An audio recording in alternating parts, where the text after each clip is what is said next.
Grace and peace. I'm Brian Musser, the Baptist campus minister at Drexel University, and this is Peace and Power Bible Study, the peace of Jesus Christ to change your life, the power of the Holy Spirit to change the world around us.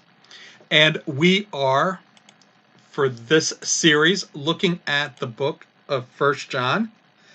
1 John, God is light and God is love. And in our series last week, I gave us some homework. And there were 2 or 3 questions, depending how you broke it up. But the first one was these 2 questions. Why do you think John stresses the physical nature of his encounter with Christ so much?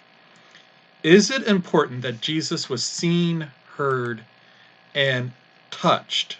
Hopefully you were able to see or think through that question over the course of the last week if you saw the lessons last week. The idea here is that John goes out of his way in those first 4 verses to stress the physical encounter with Christ, that they are declaring to this audience what they saw, what they heard, what they touched in Jesus, and that this message is based on a physical reality. Now, that is going to come to play in this section, sections 5 through 7, and actually through the entire book. And what John is dealing with here, and later on in this series, we'll really dive into the opponents that John is trying to counteract in this letter. But one of the interesting things that happens is that this Greek dualism, and hopefully you know what Greek dualism is, but if not, just a real quick idea, actually, as we follow this idea through the scriptures, through 1 John, we're going to come up with this dichotomy, this idea of Greek dualism. And Greek dualism is the belief that the spiritual mental realm is good. So that which we think about, that which is spiritual, is ultimately good. The spiritual realm is derived from the good gods, and the physical material realm is evil, and that was derived from the Titans. And there was this cosmic battle between good spiritualness and evil physicalness, and that colored how Greeks looked at the entire world.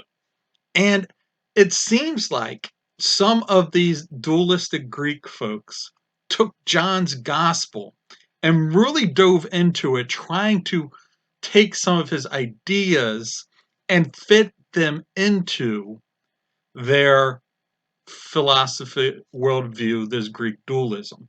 And not necessarily at the time 1 John was written, but the Greek Gnostics, who fell into this idea of Greek dualism very well, created alternate theologies within Christianity, or actually outside of Christianity, heretical theologies, that were based on interpreting John's gospel through this light of the Greek dualism, through this light of even to the point of separating out the physical Jesus with the spiritual Christ.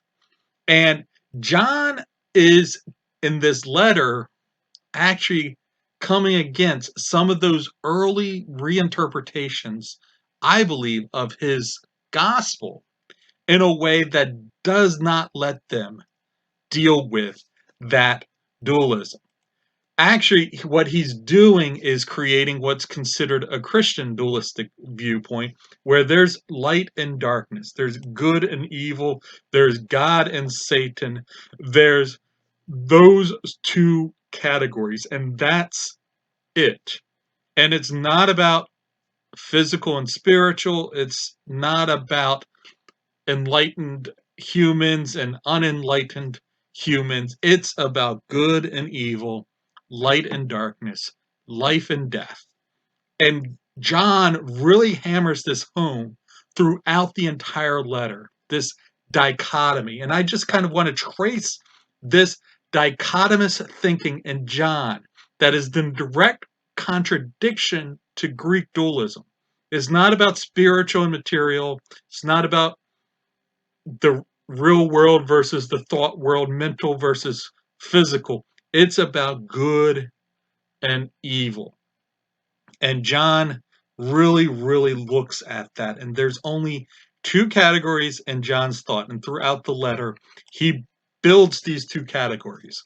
As we've seen in this verse, there is light and dark. And John brings that up again in chapter 2. There is truthfulness and lying. John traces that throughout the entire book. There are those who have love for the Father, and those that love the world. There are those who are from the Father, and those who are from the world. There are things that remain forever, and things that are passing away. There are those who confess Jesus as Christ, and those who deny it. There are those who don't sin, and those who do sin. There are God's children, and there are the devil's children. But it doesn't stop there. I got pages of this. There are those who love the brothers, love God. There are those who do not love, those who hate. There are those who are like Christ and will sacrifice themselves for others. And then there are those who will sacrifice others for themselves or murder. There's life and there's death. There's the Spirit of God. There's the spirit of the Antichrist. There are the spirit that is in you and the spirit that is in the world. As the apostle, he says, there are those who listen to us and our message, and those who do not listen to us. There are those who know God and those who don't know God. There are those without fear, and there are those who fear. And this dichotomy throughout this entire letter revolves around these two ideas. There are those who believe that Jesus Christ is the Son of God and has come in the flesh. And those who believe that have the Son and have the Father because they have the Son. And then there are those who do not believe that Jesus is the Son of God, do not believe he came in the flesh. They do not have the Father, they do not have the Son.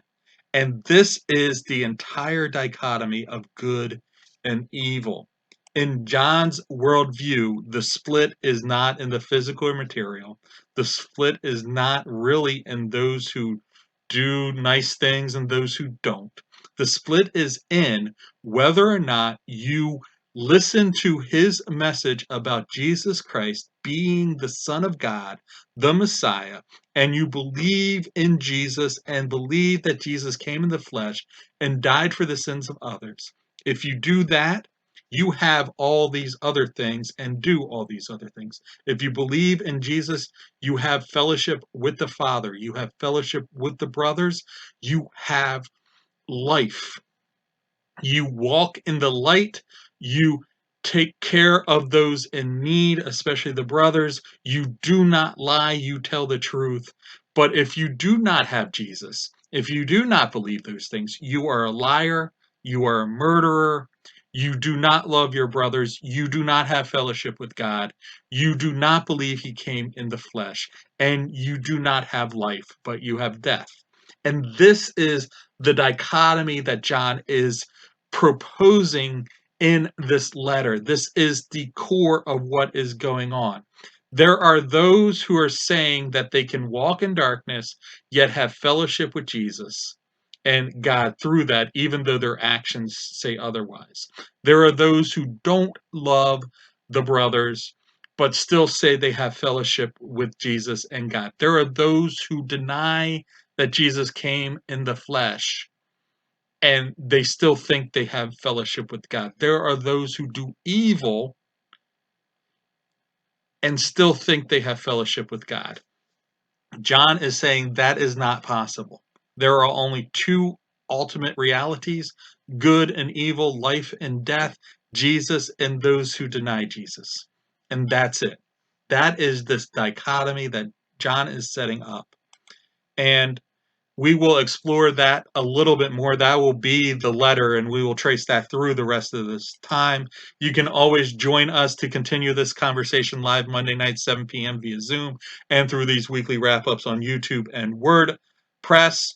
As always, I'm all over social media: Instagram, TikTok, Twitter, Facebook, LinkedIn, WordPress, and YouTube. Those links will be in the description below.